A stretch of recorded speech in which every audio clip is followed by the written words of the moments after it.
Unity of Houston is an inclusive church where we seek to understand and live the teachings of Jesus and other spiritual masters. At Unity, we welcome all people from all spiritual paths and every walk of life. We celebrate the diversity of our city and of our world, and we teach love, tolerance, and oneness, seeking to live in harmony with open minds and open hearts. Wherever you are in your spiritual path, you are always welcome at Unity. Join us and discover that the life of your dreams is already within you. That really does speak to my message, but I like to, have something funny. And there's one of our members who provides me with jokes every week. I don't always use them, and he asked me not to call him out anymore. I used to say, thank you for bringing that to me, and he said, I just don't think he wants to be blamed for the bad ones. But so here are some one-liners that he brought me. I hate it when I see an old person and then realize we went to high school together. I told my wife she should embrace her mistakes, so she hugged me. My husband says I only have two faults. I don't listen and something else. At my funeral, take the bouquet off the coffin and throw it into the crowd to see who's next. And finally, this one. I thought growing old would take longer. Yeah, I get that one. So we're in part 2 of our 4-part series on the power of prayer, and each week I'm bringing a different lens or a different perspective on prayer. Last week we talked about the prayer of transformation, and this week is very closely aligned with that. Both weeks 1 and 2 I'm talking really about our practice of affirmative prayer, but it's just slightly different perspective and emphasis. Today I'm talking about the prayer of wholeness. And so I want to first of all say that the ground of our teaching is just as that song says, the strength, courage, and wisdom is already inside me. That all that I need for a life of freedom, fulfillment, abundance, love, peace, power, prosperity, it's all inside of us. But we don't know it yet. And so the transformation that occurs through our spiritual growth is not praying to a distant God to give us something we don't have. Instead, we pray to awaken our own consciousness of the power of God within us. It's already there. And so the transformation that we do in our spiritual growth is not to become somebody else.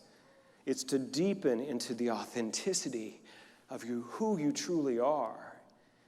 Your unique, authentic expression of God. Each one of us is wholly, eternally one with this infinite power for good. And so, as we talked about last week from Romans 12:2, where we said, I love this passage, where it says, do not be conformed to the pattern of this world, but be transformed by the renewing of your mind. And that's what we're trying to do through this practice of affirmative prayer. Trying to renew our mind, to disengage the mind from its belief in the facts, the circumstances, which are always temporary. And in some spiritual traditions, it's called illusion. But it's always temporary. And to renew our mind, to reconnect our mind, to rewire our mind to a deeper truth. As I was preparing this morning for the meditation, I like that idea. I'm a spring guy. I'm just really almost hyper right now. There's something about when the green stuff happens again. I don't mean the pollen, but I guess that's part of it. But I just feel this energy. I don't need as much sleep. I wake up ready to take on projects. I'm just wired to it, and I love it. And there's something about connecting to this deeper truth of who we are that is transformative. I got off on the spring thing. I don't even know what I was talking about that for, but I'm excited. I guess that's it.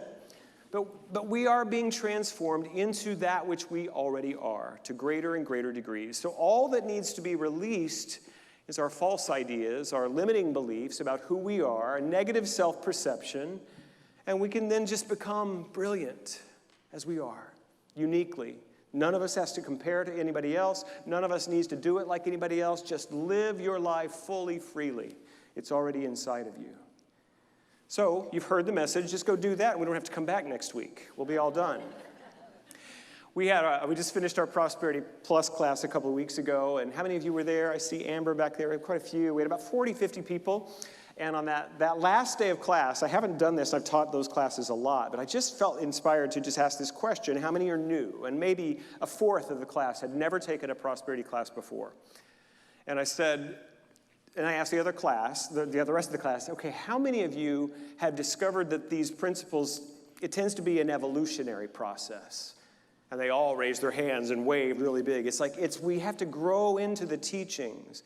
We try it on a bit at a time. We take up a practice. We may struggle with it. It's a journey for all of us. And so to transform spiritually just means to just get going. Just do it the best you can.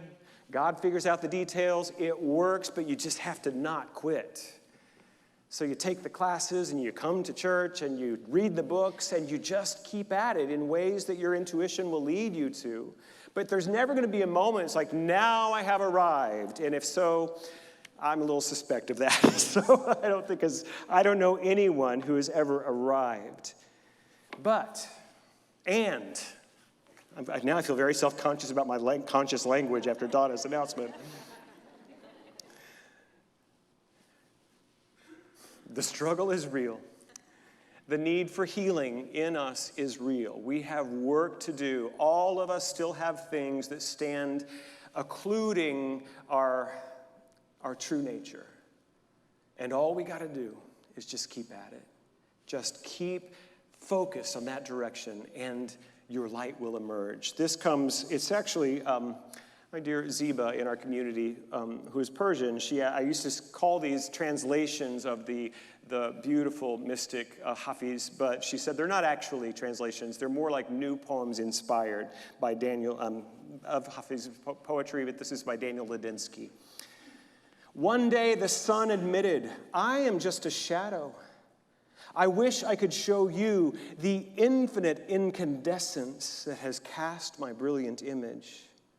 I wish I could show you, when you are lonely or in darkness, the astonishing light of your own being.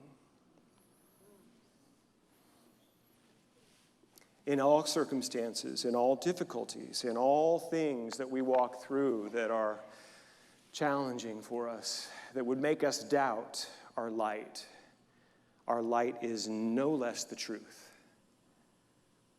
And that's one of the reasons why we do this work in community. So when you're going through something, the rest of us can gather around going, we still see your light. We know who you are. And this experience of growth, it's been 30 years that I've been in this teaching, all of it within the context of a church, of a community, of other communities too, where people have done this for me. And I'm so honored to now lead a community where this is what we do. A friend of mine years ago is a wonderful songwriter from the gospel world, and was still part of that tradition. But we became friends, and we started going. He'd go to some of my events in Unity of Dallas once. I was doing an event there, and afterwards he said, "Y'all think a lot of yourselves." It's like, no, I like it. I like it. It's just not the sin and damnation I'm used to. I was like, yeah. That we know that people still act crazy. People still do funny things. We still go through things. Many of us in our community are going through tough things right now. But what we don't do is give up. And what we don't do is say God is punishing us. And what we don't do is saying I've done something wrong to deserve this difficulty.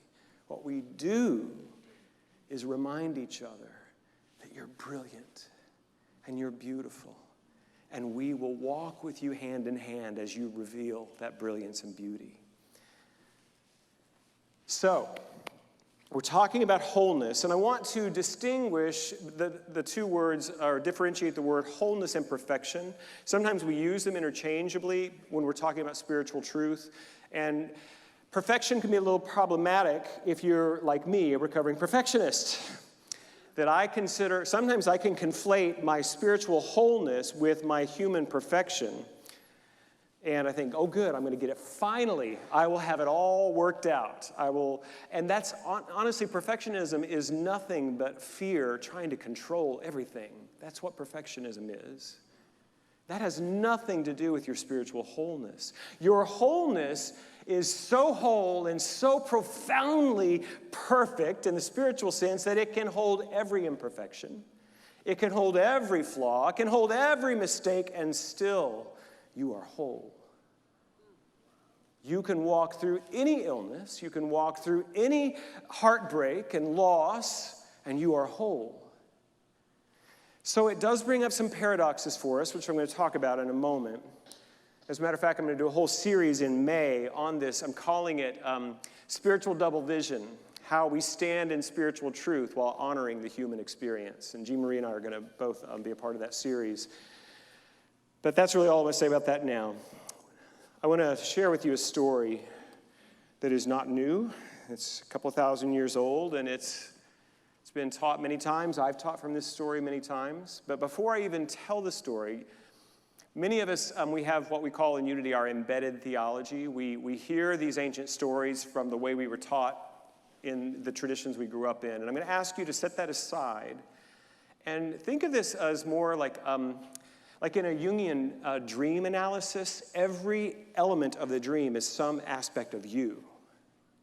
And when we do metaphysical Bible interpretation, metaphorical Bible interpretation is the same thing, that every character in this story is a part of your own consciousness, okay?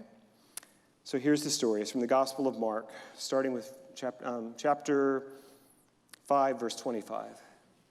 Now there was a woman who had been suffering from chronic bleeding for 12 years. And although she had endured a great deal under the care of many doctors and had spent all of her money, she had not been helped at all, but rather grew worse. And since she had heard about Jesus, she came up behind him in the crowd and touched his robe, or how do we say it in the King James, the hem of his garment. Because she had been saying, if I can just touch his robe, I will get well. Her bleeding stopped at once, and she felt in her body that she was healed from her illness. Immediately, Jesus became aware that power had gone out from him, so he turned around in the crowd and asked, "Who touched my clothes?" And his disciples asked him, "You see the crowd jostling you, and yet you asked, 'Who touched me?'" But he kept looking around to look at the woman who had done this. And so this woman, knowing what had happened to her, she came forward fearfully. She fell down trembling in front of him and told him the whole truth. And he told her, "Daughter, your faith has made you well. Go in peace. Be healed from your illness." I love that story. The woman with the illness represents our human condition that struggles with human conditions. The part of us that has to deal with illness and loss, struggle.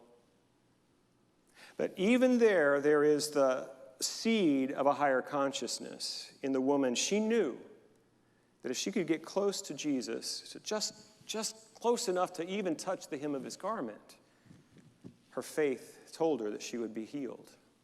Jesus represents Source, God, infinite good and power, personified as Jesus of Nazareth, the Christ, but also the Christ mind in us, the part of our own being that has never been separate from God. And so the human part that struggles may see the Christ part of ourselves as separate, but if we can just find the seed of faith, as this woman did, and begin to, if I can just reach for it, if I can just try, if I can just take one more class, if I can just read one more book, if I can just ask for one more prayer, maybe something will shift for me. I mentioned I'm a recovering perfectionist, did I not? I used to believe that I had to get perfect before God would bless me. I had to lose all my bad habits and all my judgmental attitudes. I had to stop cussing. I had to do all these things, and then maybe when I was perfect, God would bless me. I was kind of taught that. What this story represents for me in my walk is that, no, you can cuss. No, kidding. That's not what it means. It means that all you have to do is just bring your willingness to reach out towards the source of good in your life with faith. Now, faith is not the same thing as certainty. As a matter of fact, I believe faith is the opposite of certainty. See, certainty is certain because it can see everything and line it all up and know it in the conditioned reality. I'm certain this is going to happen. How many of you have had that certainty blown up in your face before? Any of you? Yeah. Faith doesn't need certainty. As a matter of fact, we need faith because we're uncertain. It's okay to doubt. It's okay to not be sure how it's going to work out, but just, I believe. Enough of me believes enough that I'm going to work through the crowd of my own crazy thinking. I just made that part up. But that metaphysical interpretation of the crowd that's our crazy thoughts, okay? Just the things that get in the way. I'm just going to find a way, and I'm going to push through it, extend myself towards the Christ, towards the light of wholeness that is my nature, and just touch it.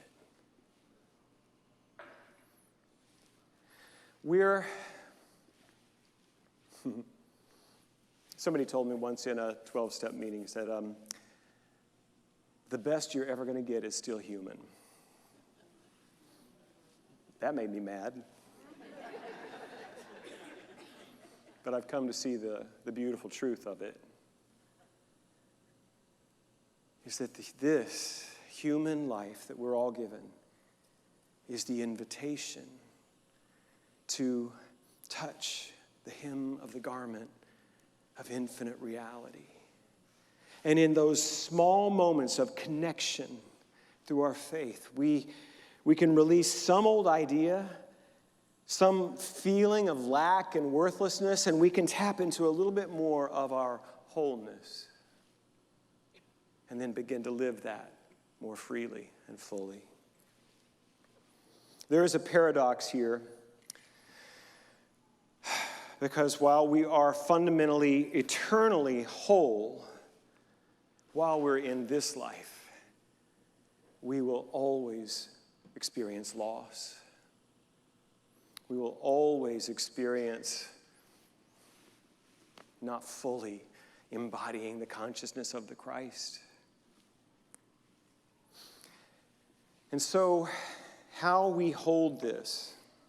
A few weeks ago, I've shared it a couple of times that being single again in my 50s is interesting.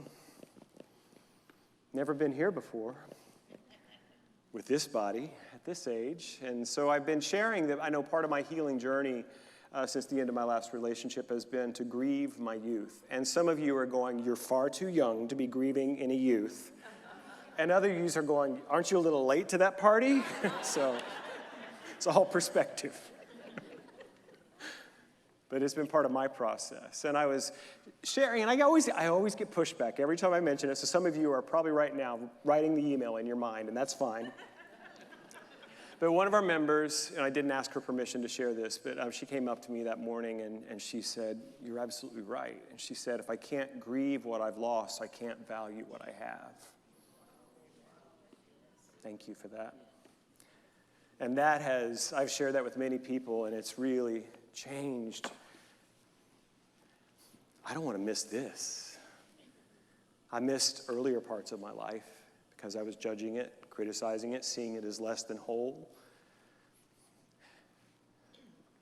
About 10 years ago, I was at my mom's house, and I love my sweet mother. And if she's listening, Mom, I mean no disrespect in anything I'm going to say because it's my story, but you're a part of it. And she was showing me pictures when she was like 16, 17 years old. She'd gone on a school trip, and she was wearing these cute little shorts, a little crop top. And she looked gorgeous, just beautiful. I never knew that version of her. My mom has struggled with her weight her whole adult life. And she looked at it, and she said, I thought I was fat then.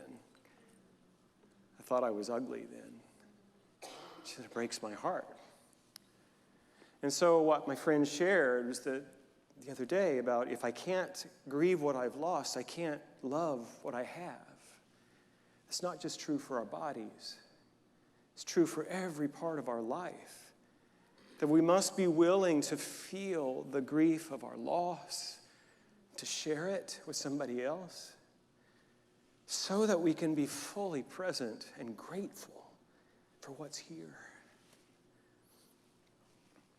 So my mom, as I mentioned, she had struggled with this, and she told me it was her brother and her dad and her uncle who had told her that she was fat when she looked like that, and she just took that as truth. And when I was about 9, I had no self-consciousness around my body at all.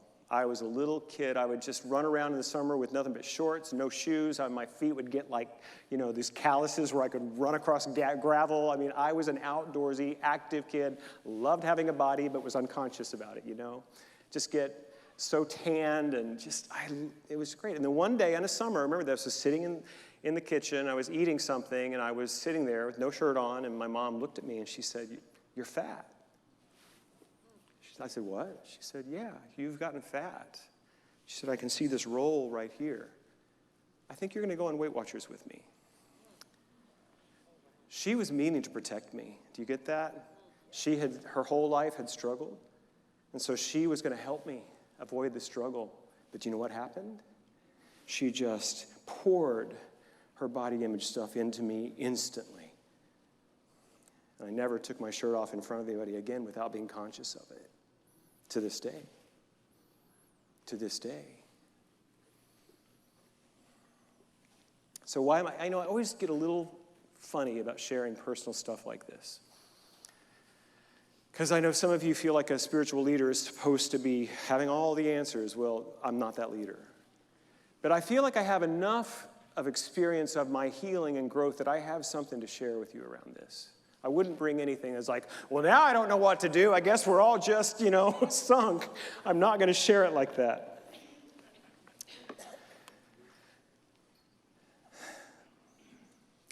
What I have learned in my journey with my relationship with now my aging, imperfect body. And I shared the affirmation, the mantra. Now whenever I have and it just came from someplace, my higher mind from God, I don't know, it was 2 years ago, this landed. Whenever I have a critical thought, I say these words internally, sometimes out loud. My job is to love this body as it ages. And it has so healed me. The judgment comes, the criticism comes, the fear of rejection comes. But then I remember my job is not to make it perfect for somebody else's viewing pleasure, or even my own, but my job is to love it. And so that means giving it proper discipline around food and exercise and rest, and also means accepting its imperfections and its losses as it gets older. I was walking yesterday in Memorial Park with a good friend, and he went off for a second. I was just standing there waiting, and I just noticed the bodies walking the track at Memorial Park. And somebody older than me and with a less perfect body than me, with no shirt on, came around the corner. A man, in case you're wondering. And my immediate thought was, well, he's brave. And then I thought, this thing that I've been applying to myself about loving my body as it ages, what if I could give it to others too? Just see him as beautiful. Beautiful.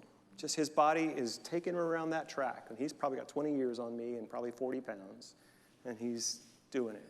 Beautiful. And I just began to notice the different kinds of bodies. There are blind athletes that run at Memorial Park on Saturday morning, and there are volunteers who guide them.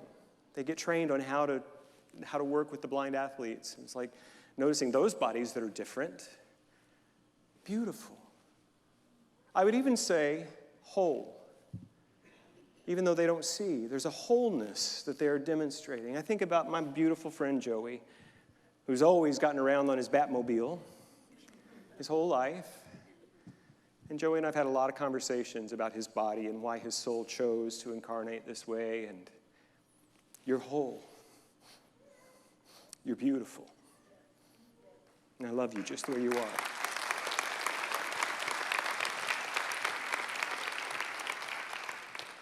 So I don't know where you are in your human journey of loss and separation from your wholeness.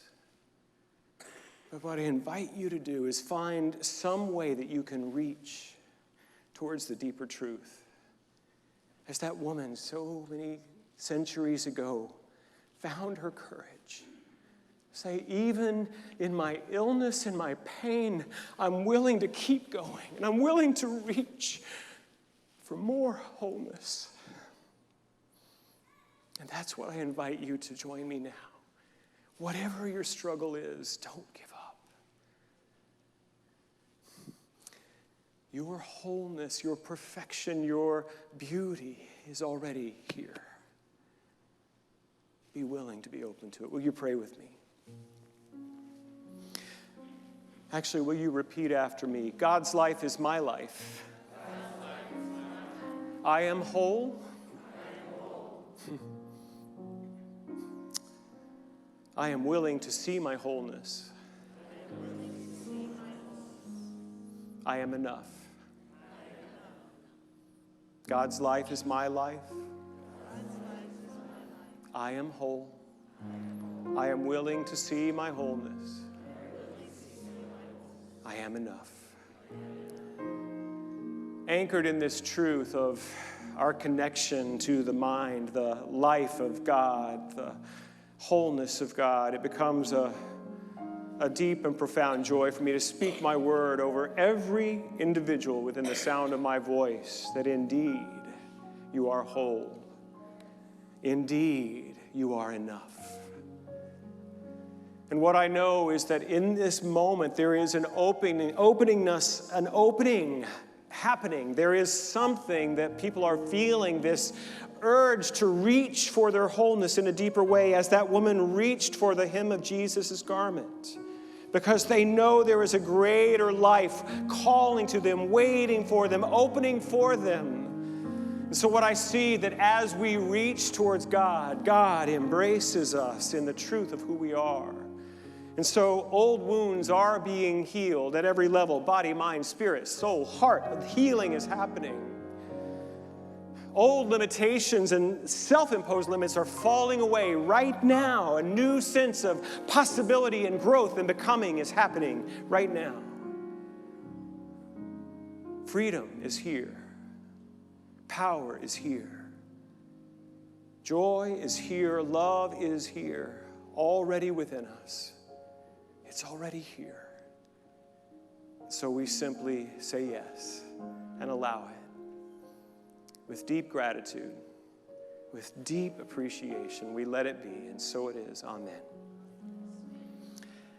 So I don't know if you have had the blessing of having someone in your life tell you already today that they love you. Even if they have, I'm going to tell you anyway, but if they have not, I'm going to tell you, you are whole. You are beautiful, and I love you. Thank you. Thank you for watching this message today. I'd like to invite you to join us in person here on campus at Unity of Houston for Sunday morning or Wednesday evening services. If you can't be with us here on our campus, you can still join us live on Facebook or on our website, unityhouston.org, Sunday mornings at 11 a.m. Central.